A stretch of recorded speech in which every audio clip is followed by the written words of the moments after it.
Welcome to the Space Shovel podcast. So this is AVIAN's innovation podcast where we talk about things that are going on in the world related to mostly technology, some innovations in different ways.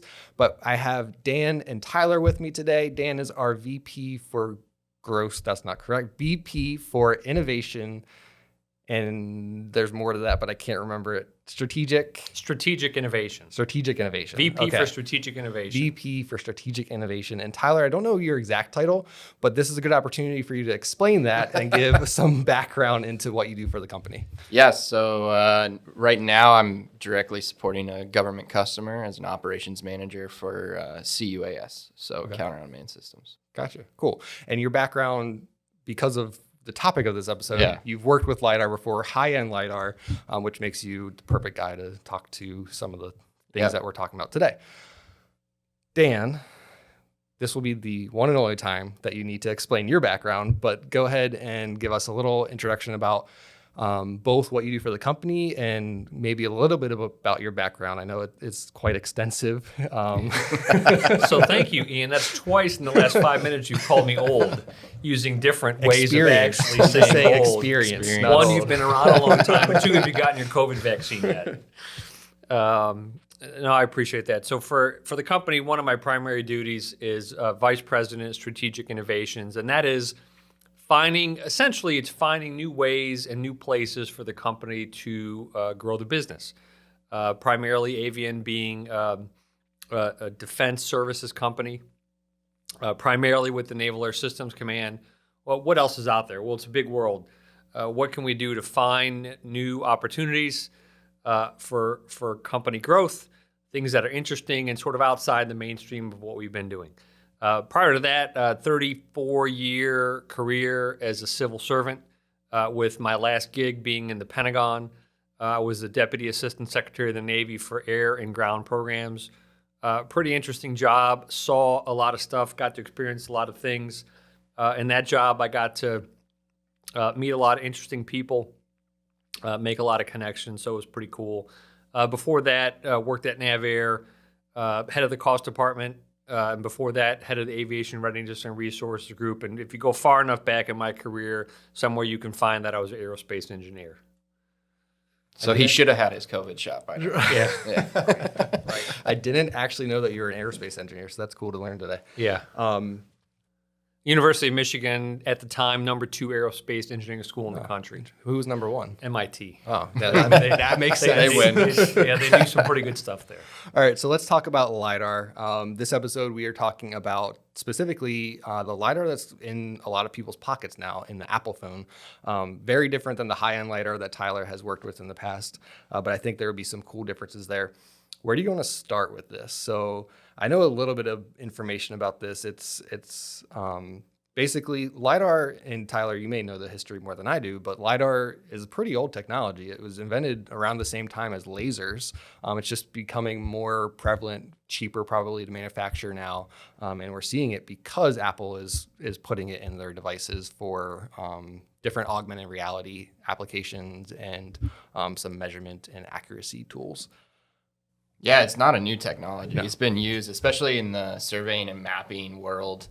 LiDAR's been used for years. Yeah. I was introduced to it when the technology itself was small enough and cheap enough and light enough, to be honest with you, to put on a drone or a commercial off-the-shelf aircraft, right? So that's when I was introduced to it. But if you actually look back to how they utilized LiDAR previously, they were putting these on manned aircraft. Mm-hmm. They were very expensive. So you're talking, lasers that were $500,000 plus, and that's a cheap manned LiDAR sensor. So they were being put on these manned aircraft as a remote sensing, and then they were being put on vehicles as well. There's companies out there like Trimble, Leica, and they've got these mobile mappers. That's the big thing. So if you think about Google and Google Earth and Google Maps, that technology was really developed and with LiDAR along with some remote sensing with images, actual imagery. But it's just now come to the point where that technology has gotten smaller and smaller and smaller and smaller and cheaper, right? So but it's nothing new. It's just gotten less complicated to handle the data and cheaper and smaller. That almost, it's now affordable in everybody's home. Yeah. So the way that Apple uses the technology is kind of interesting. So they have these data points, which LiDAR is basically putting points in for lack of better terms, like a graphical representation. It then uses some of the other sensors that are in the actual phone or iPad to make sure that those points are accurate. So it's not just using the LiDAR sensor, it's using the camera, and there are a few other sensors built into the devices to then make sure that it's basically double checking its work, all happening while you're using the application. So that's cool. A lot of people are using it to map like the inside of their houses or just like objects that they have on the ground. The work that Tyler did was a lot more complicated than that. I've seen full dams be mapped with LiDAR. I couldn't find how many data points there were in the Apple devices, like data points per whatever, I forget what the measurement is.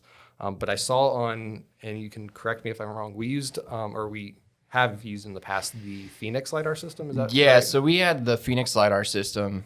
So really for the systems that are out there that we utilized is you have a sensor that's created by Regal.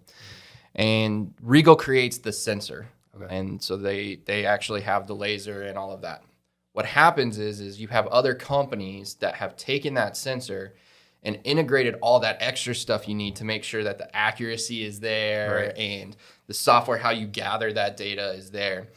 So there's an IMU, which essentially gets integrated into that sensor that allows that sensor to know its pitch, yaw, and roll when it took its measurements. So when that information comes back, that IMU has to be accurate as well, all that calibration.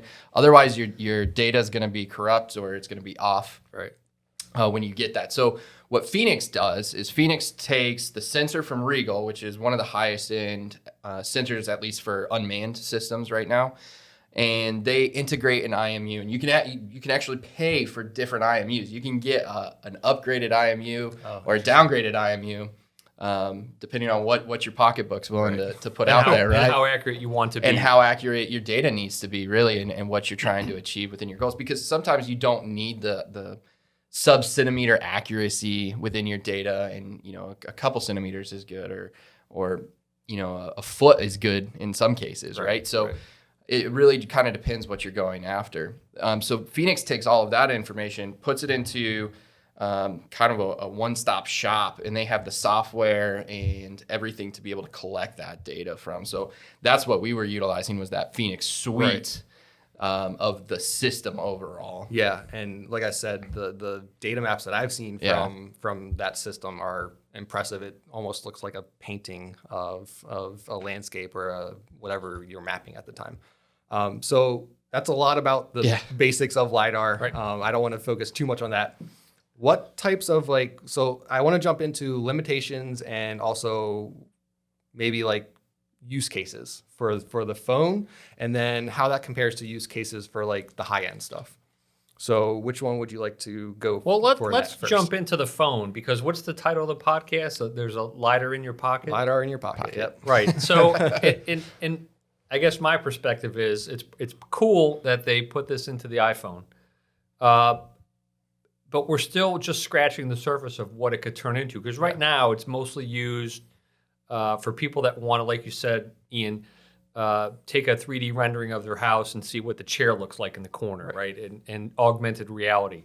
Or gamers are using it for stuff that I don't understand, but it's the same kind of thing. It's augmented reality for the gaming system. In my mind, there are a ton of other things where this is going to end up. One thing that came to mind is let's call it crowdsourcing of, I don't know, everything. So let's say that Google or probably Apple or somebody ends up creating an app where you could put your phone like on your jacket as you're walking down Fifth Avenue. Mm-hmm.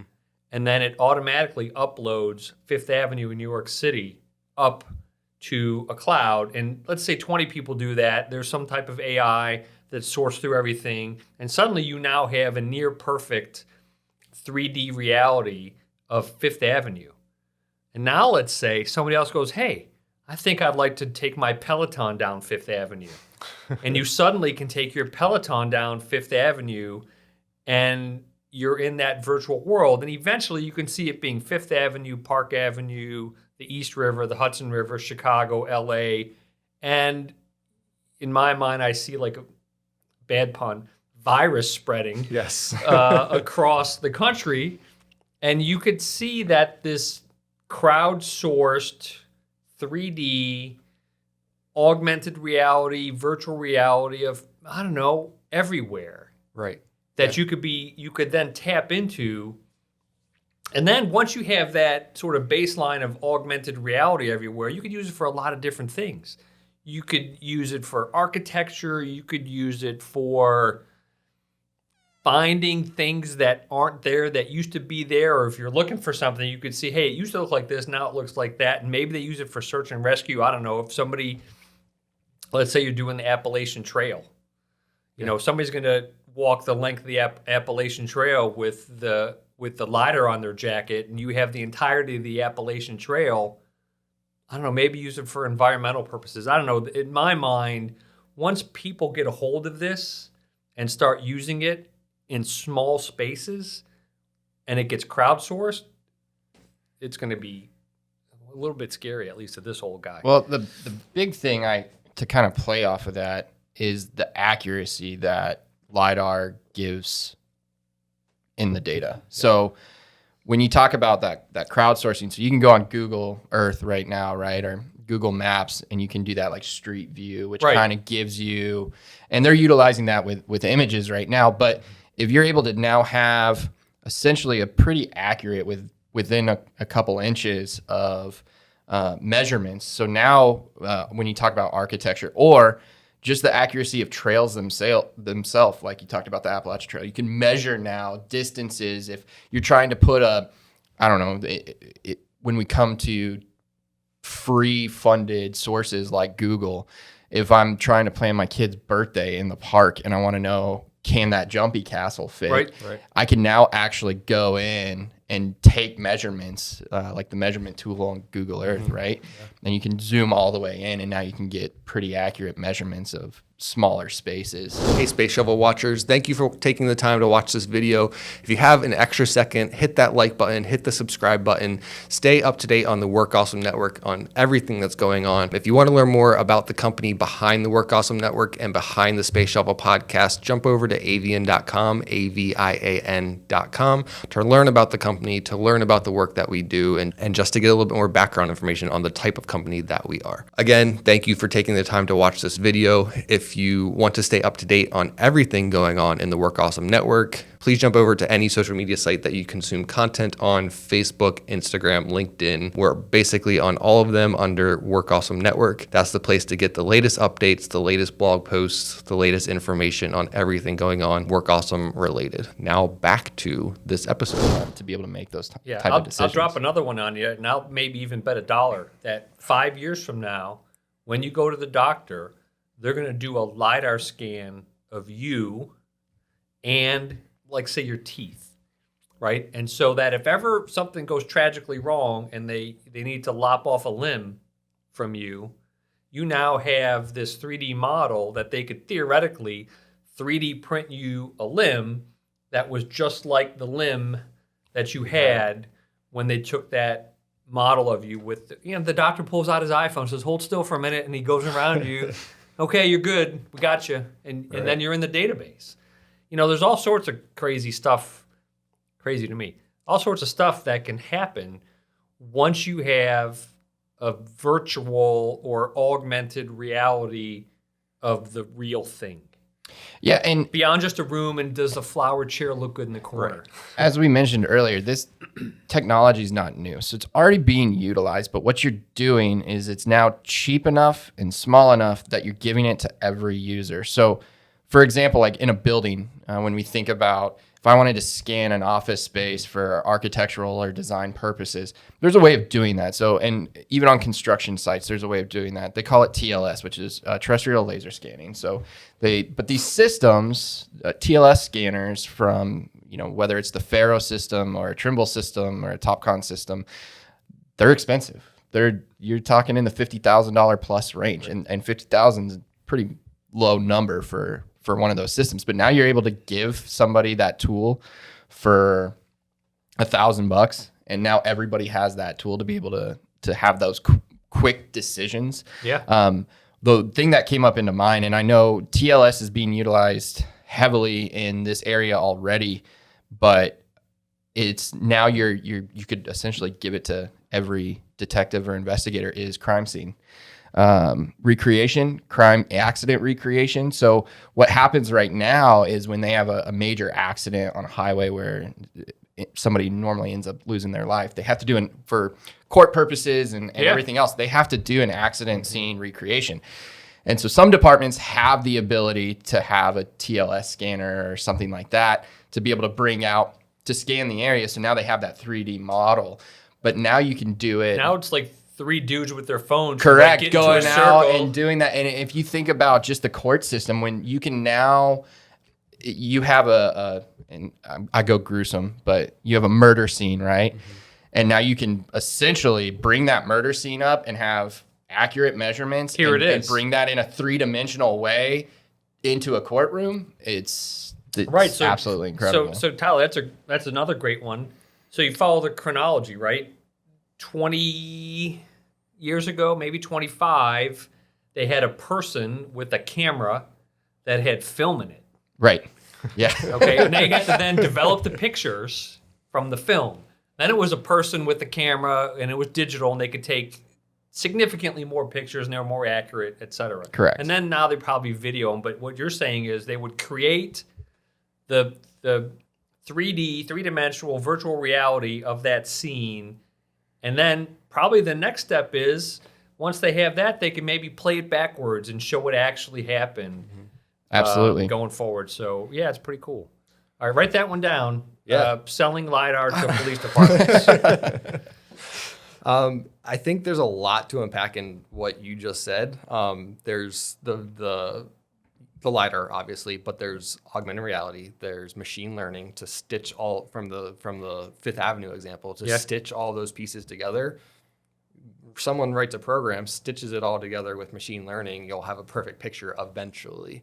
And the eventually won't take that long. No, not at all.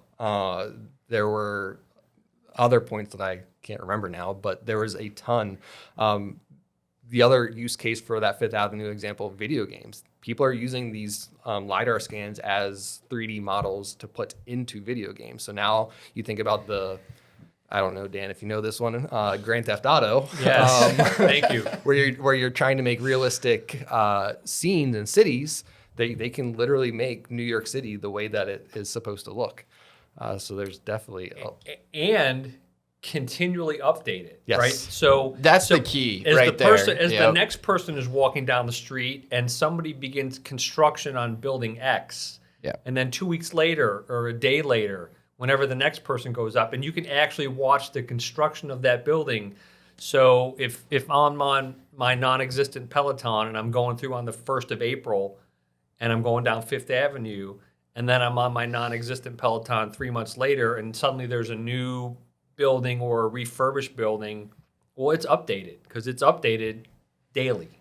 Right. And then I also want to circle back to the crime scene one. Now I'm thinking, what if LiDAR is on every single vehicle on the road and it's constantly running? It already is, because LiDAR is the basis for self-driving cars. Yeah, driverless cars. So that say that happens, the LiDAR on the vehicles are constantly running. You get an accurate representation of the accident in real time because you have so many crowdsourced images running at the same time. Here's what actually happened. Yeah. Yeah. And like I said, the key is the continuous update, because they're already putting mobile LiDARs, but those are expensive and it's going to run through once, maybe every 5 years. Right. That's my biggest problem right now with Street View is I'm like, dang, I know that image is like from 3 years ago and I just wish it was updated.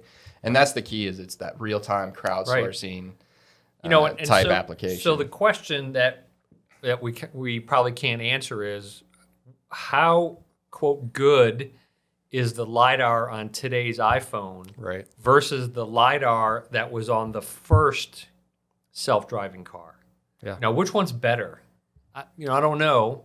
Yeah, and you're playing in a different. You're talking two different lidars. So the if you look at the way the Apple is doing it, it's a solid state. So it's called flash lidar, right? So it's basically taking a picture and it's putting out X amount of points in that picture just one time, and then it comes back. It collects that data, right? Where when you look at these higher end lidar sensors that are on either mobile mappers or on UAVs or on manned planes, it's a continuous pulse, and so you're talking 300 to 500 points per square meter, where this may only be 50.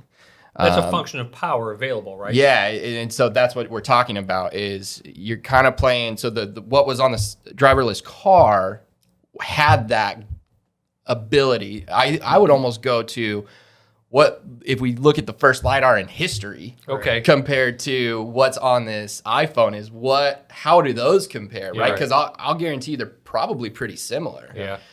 In the ability, a lot smaller, right? But the actual data and the accuracy that's coming through, that's probably pretty similar. And so again, we're at the front end of this. What's it going to evolve to in 5 to 6 years? Yeah. So it's also a little bit scary, right? Because if once everybody has a LiDAR in their pocket, and or it's on every car or every street corner or every Ring doorbell that's out there, or every camera has a camera and a LiDAR, right above it, suddenly, look, I'll be dead by the time that happens, so you guys have to worry about it.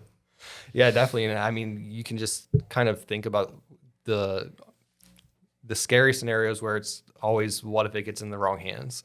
Somebody has an accurate representation of a street. You think of the bombing that happened in Boston, and now you can go in, the wrong person can go in and say, I'm going to put a bomb here, I'm going to put a bomb here. It's going to have the biggest effect. So definitely some things on maybe the privacy side to think about there. Or manipulation of it. So back to your point, Tyler, where there's a crime scene and you believe you have a actual depiction of what happened based upon all the sensors that might be around, and somebody hacks into the system and changes it, and suddenly it's Dan who's the bad guy. Well, I mean, that's the biggest threat in today is cybersecurity anyways, right? So that's a whole nother problem. But I kind of going off of yours, think of like the Italian Job or the Ocean's movies. Yeah. Right. Italian Job, good movie. It's one of the best Marky Mark movies that's out there, right? Yes. It made me want to get a what is it? A Mini? Yeah, a Mini Cooper. For years, I wanted a Mini Cooper. Yeah. So let's take a tangent. Did you ever go to King's Dominion? Yes. In King's Dominion, in the back, they had a little roller coaster. It was called the Italian Job, and it was just the cars were looked like little Mini Coopers, and there was like a helicopter in it. It was kind of a cool little ride. Yeah. But if you think about it, right, look at those movies. They kind of were looking towards the future because they're always sitting in some cool 5-star penthouse hotel room with TVs, and they have these virtual 3-dimensional measurements, and so that's kind of what I think. I mean, ready to get a crew together. And go rob a bank. Go rob a bank. Figure out which sewers I go can drive through. Go rob Vegas, right? Yeah. Cool. Both of those good movies. You guys are dating yourself a little bit because they're kind of both old movies. They are old. I know. Yeah. So we talked a lot about what we see for the future. Do you think there's any limitations that you want to talk about for carrying LiDAR in your pocket? Well, I mean, there's limitations to LiDAR in general, right? Yeah. So there's pluses and minuses. So one thing I wanted to hit on is why LiDAR over photos? Because a lot of people don't realize you can take a set of photos, and as long as you have the right amount of photos and the proper overlap, you can turn a set of photos into a 3-dimensional image by taking the pixels of each one of those and turning that pixel into a point. Right. And so you turn that pixel into a point, and then you can create a point cloud. So the benefit of LiDAR traditionally in surveying and mapping over photos, because photos are a lot cheaper, right? Digital camera is cheaper than a LiDAR sensor typically. Aren't those called movies? Yeah, exactly. So the purpose where you'd use LiDAR over photos is LiDAR at least the high-end lasers, they can penetrate canopies. So they're not actually shooting through, like if you think canopy has leaves, right? So if I got an area that has a bunch of trees and I'm trying to see and measure the ground, a photo can't see underneath that canopy. But what LiDAR does, because it sends so many pulses of that laser, it finds every crook and cranny and crevice to find, to be able to hit the ground. Right, because it's not completely dark. Correct. There's always light that gets absolutely. through. So it's been traditionally used. You can actually go online. The Phoenix system that we've utilized here at AVIAN, they took that down to, I think it was Guatemala, and found some old ancient Mayan ruins. There was a whole documentary on that, and Megan Fox was even a part of that. Really? Yeah, she was interviewing the Phoenix team. So that's the benefit of LiDAR over photos. But the problem with LiDAR is when you go into like rainy conditions, if it gets wet, it reflects. Your reflection, and then you could have bad data, you could have corrupt data, you may not have accurate data. So that's one of the downfalls of it. But the plus side of it too is it works at night. Photos don't. Yeah. So when you talk about crowdsourcing, you're walking down whatever street in the middle of the night, it doesn't have that limitation. So cool. But I can't really think of a downside. Well, I think what you're faced with at some point is physics, right? Because it comes down to power. How much power do you have? How much power can you actually generate in your iPhone? Now, it's orders of magnitude better now than it was 5 years ago, and or it'll be orders of magnitude better 5 years from now. It's how much power can you generate to blast out that beam of light. Now, did it give a range? Did Apple put out a range? I didn't see. So that was the information that was hard to find. Yeah. Is the exact specifications of what their system could do. So no, they didn't put out a range. I assume it's because they're the first and they don't want Samsung or some of those other brands coming along and say, I mean, they're going to do it anyways, but it wouldn't surprise me if it's only a couple meters in this first one, because you talked about power, right? So what's powering it? And I mean, just even on the traditional LiDAR scanners, your smaller scanners, you're looking at 50 meters, to where the scanner we could go to about 400 meters. Right. And then your manned scanners can do 1,000 meters, right? But the power output that's required and the type of scanner that's required to get that far distance. So we may not be at the point yet where, it can see past that couple meter range, which will be beneficial in the future, because then you can actually get buildings and stuff depicted in that type of scenario, in that crowdsourcing scenario. But right now it may be pretty limited to its actual output. And I think that's pretty common of seeing the power advancement needing to happen before other advancements can happen. So I think they're probably at their limitations for what their cameras and sensors can do. What will be interesting is how quickly they can advance their battery technology, so that it can have the power it needs. I'm not smart enough to know where they are in that efficiency curve. Yeah. For a lightweight battery that goes inside your phone, and you start using your iPhone LiDAR, if in 15 minutes your battery goes dead, nobody's going to be happy. Right. Yeah. Or if it starts blowing up like Samsung's. Or catching on fire. right. Yeah, bad. That's probably bad for everyone. All right. I think we had a pretty decent conversation about LiDAR. I think we hit a lot of really great points, had some really great ideas. It sounds like we might be contacting some police forces here in a little while. But I'd say this was a success for the first episode of the Space Shovel podcast. Thank you both for joining me. Thanks for having me. Yeah, thanks for having me. Dan, you're going to be the Thanks for constant joining on the us. episode. Yeah. So, right, so I'll be the dude behind the red microphone. Right. All right. All right, cool. Yeah, thank you. And we'll see everybody next time.